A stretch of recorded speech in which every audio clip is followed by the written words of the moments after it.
Segwaġi tal-Kamra Sportiva, nilqawkom naqa' tard bil-lejl illum biex ngħaddu naqa' reazzjoni il-logħba li kellna l-Liverpool il-5 rebħa konsekuttiva ta' dawn l-aħħar 5 logħbiet kontra il-Fulham. Jiena llum il-Fulham il-Liverpool kontra l-Fulham fakruni insomma dawn l-aħħar logħbiet il-Liverpool qed ifakruni jiena meta kont il-Junior Lyceum. Nagħmel sena ma nagħmel xejn, nitnejjek niġu għall-eżamijiet tal-aħħar tas-sena u fl-aħħar ġimagħtejn 4 ġimgħat nibda nagħmel xi ħaġa ta' studju. Il-Liverpool sfortunatament dal-istaġun għamlu xi ħaġa simili, bdew jilagħbu ma kenniex prestazzjonijiet tajba u fl-aħħar nistgħu ngħidu li qed naraw naqa' futbol sabiħ.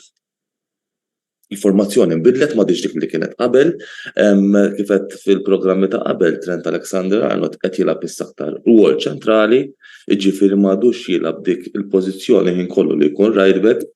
Jiena Trent Alexander-Arnold fil-bidu tiegħu tal-karriera kulħadd jiftakru bħala right back, imma qed juruna sinjali li Trent Alexander-Arnold ħajkun aktarx fil-qudiem midfielder.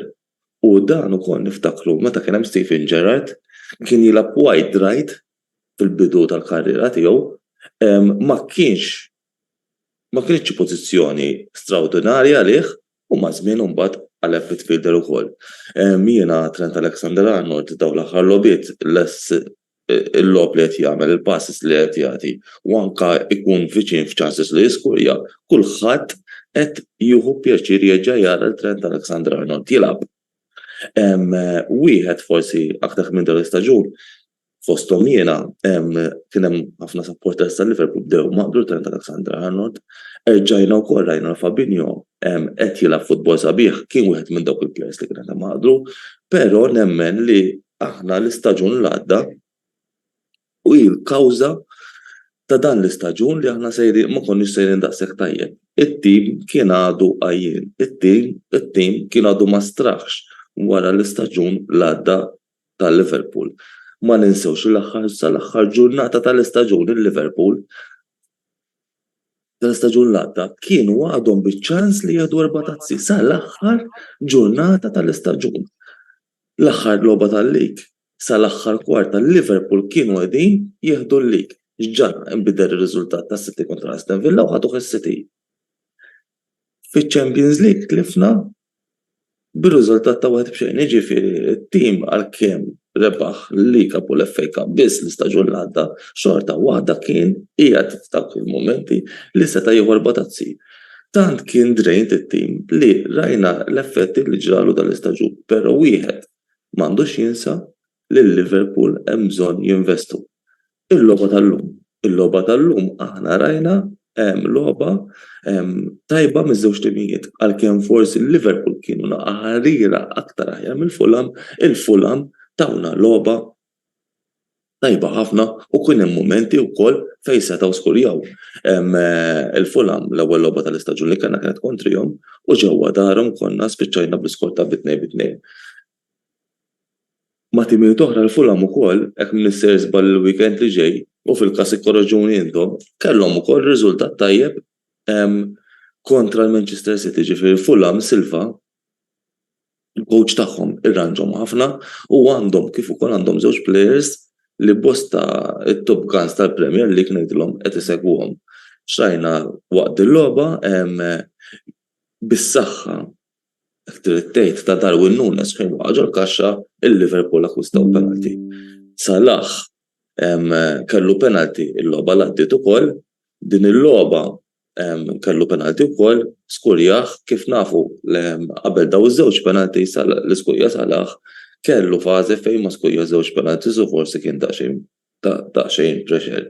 Ħafna jistgħu jagħtu ħafna raġunijiet forsi għax kien għaddej mir-Ramadan u dawn l-affarijiet, imma Salah ukoll huwa plejer li jaħdem għat-tim kontinwament. Illum rajna 3 tibdiliet, flok Harvey beda Henderson,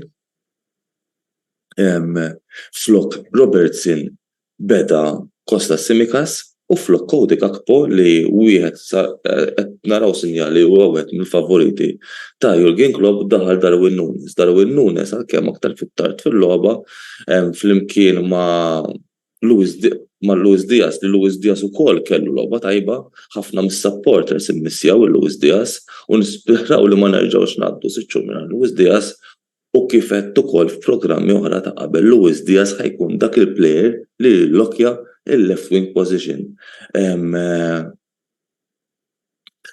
Rajna wkoll id-Diogo Jota dieħel aktar tard fil-logħba, Curtis Jones kien wieħed minn dawk il-plejers li żamm postu ġifieri Curtis Jones qed juri sinjali li jista' jkun wieħed minn dawk il-plejers li l-istaġun li jmiss ħa naraw aktar minnu wkoll. Hija xi ħaġa li qatt ma rajniha f'Curtis Jones li jżomm postu għal kważi 5 logħbiet tista' tgħid, naħseb laqqas il-ħarvijelijiet Minister Balonsa supporters tal-Liverpool ma beda 5 darbiet wara xulxin. Illum forsi ħadu naqa' disfatta supporters tal-Liverpool, forsi konna qed noħolmu naqa' Fabrizio Romano qal li Jude Bellingham huwa viċin Real Madrid, jiġifieri aħna kif tafu l-Liverpool qed jippruvaw iġibu players fin-nofs biex Klopp jindirizza il-weakest links li għandna bħalissa fit-tim li nista' ngħid hemm sinjali wkoll hemm rumors qawwija wkoll li Trent Alexander-Arnold kif qed fl-aħħar programm hemm ċans jimmuvja fin-naħa tal-midfield u hemm ċans ukoll naraw lil Conor Bradley aktar tard dan wara dan l-istaġun. Conor Bradley l-player li sellifna l-Bolton Wanderers u kien il-player of the season tal-Bolton Wanderers hemm ċans ukoll narawh mal-iskwadra tal-Liverpool. Il-Fulham għandi qed jgħidu li għandi messaġġ. Forsi l-editur jista' jgħid li naqgħet. Okej, mela, Anthony Abela qal li qed nilagħbu aħjar issa b'din il-formation. Iwa qed nilagħbu aħjar b'din il-formation, naqbel miegħek Anthony Abela qed naraw futbol isbaħ ġifieri bħala skwadra tal-Liverpool konna ma naraw dak il-futbol fejn naraw one touch futbol azzjonijiet aħjar fil-kaxxa avversarja u minn dawn l-affarijiet, però li bdejt ninkwieta jiena fil-logħob ta' qabel kemm ma' Nottingham Forest u kemm ma' Tottenham Hotspur we conceded goals, però illum ma' tim li huwa ta' teddita wkoll bħal Fulham rajna li kellna clean sheet, ġifieri huwa overall Anthony naqbel miegħek. Jiena tiegħi nixtieq ngħid ukoll il-Fulham kienu tajbin għalkemm m'għandhomx dawk l-istil l-kbar fit-tim. Plejer bħal Willian għadu jagħti ketta lit-timijiet il-kbar, jiġifieri xorta waħda il-Fulham jekk jispiċċaw l-istaġun u jżommu Silva li nemmen li jżommu Silva għax żammhom tajjeb ħafna dal-istaġun ġifieri li qegħdin xi 10 post minn għalija hija pożizzjoni tajba ħafna l-Fulham għal tim li għadu tiela jekk iżidu l-plejers jafu jkunu aktar ta' challenge l-istaġun li ġej biex forsi jidħlu f'tazza Ewropea bħal Conference League jew Europa League għandhom plejers tajbin bħal Paulina, għandhom plejers oħra wkoll li jistgħu jkunu wanted minn timijiet oħra, eżempju Liverpool naf li Paulina il-midfielder tagħhom huwa wieħed minn dawk il-midfielders li jixtiequ Liverpool, però għadu kmieni ħafna biex naraw it-transfer market se jiżvolġa minnu. Source fuq Twitter fejn qed jgħid li diġà minna deal ma' plejer ma nafx minnu dan il-plejer, ħafna mir-rumors qed jindikaw li aktarx huwa Alexis McAllister tal-Brighton u wkoll hemm xi tliet oħra qegħdin viċin ħafna ġifieri l-indikazzjonijiet għal transfer news il-Liverpool aktarx ħajamlu early deals biex għal pre-season ikollhom it-tim lest. Sfortuna oħra li kellna llum qabel il-logħba l-aħbar li smajna li ma tantx is-supporters tal-Liverpool ħadna pjaċir biha hija l-aħbar ta' Thiago Alcantara. For a change, Thiago Alcantara reġa' weġġa' u ma jkunx ma nafx hekkux ideali lil Liverpool ikomplu iżommu jew ibiħħuhx għalkemm huwa plejer ta' klassi din li dejjem ħafna mill-istaġuni jkun imweġġa' speċjalment bħal Naby Keita.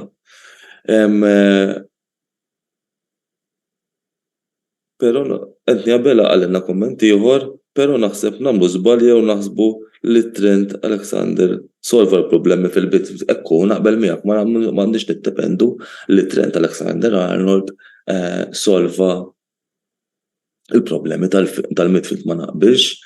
Ġifieri ma naqbilx li Trent Alexander-Arnold solva l-problemi tal-midfield. Għandu bżonn ir-reinforzi miegħu biex jinkomplu in-nofs jingħaqad mad-difiża kif ukoll mal-attakk. L-editur kienet jorini xi messaġġ u ma rajtu sew, forsi jista' jerġa' jorjuli. Jiena għallum ħanalaqgħu. Grazzi tal-li segwejtuna. Nfakkarkom biex tagħmlu l-ewwel ħaġa subscribe fuq YouTube. Għada filgħodu ħajkollkom reazzjoni bil-miktub mill-editur Antonello Abela dwar il-logħba li kien hemm bir-rebħa tal-Inter ta' 6-0 barra minn darhom kontra l-Verona.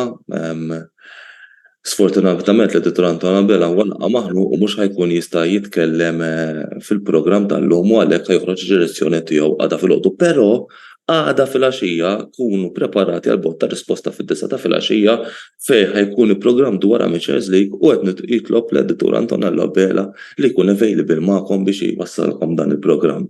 Tafu kemm jaħdem l-editur Antonello Abela kemm jieħdu bis-serjetà dan il-portal tal-Kamra Sportiva u wieħed għandu japprezza x-xogħol ibes tiegħu. Kif ukoll aktar tard dawn il-jumejn ħajkun hemm ir-reazzjoni ta' Clayton iċ-Ċomba bid-draw li kellhom kontra Cremonese il-Milan, hemmhekk qed naraw li qed jilagħbu l-Milan biex ma jikkwalifikawx għax-Champions League.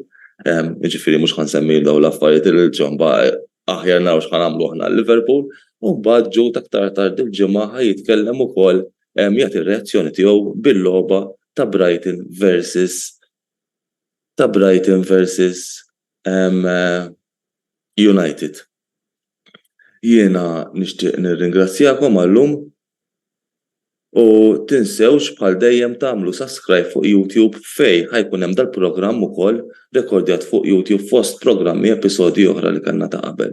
Grazzi ħafna u nispera nerġgħu narawkom aktar tard u grazzi tal-li segwejtuna daqshekk tard fil-ġurnata u l-supporters tal-Liverpool u l-segwaċi tal-Kamra Sportiva bħal dejjem ngħidilhom you never walk alone.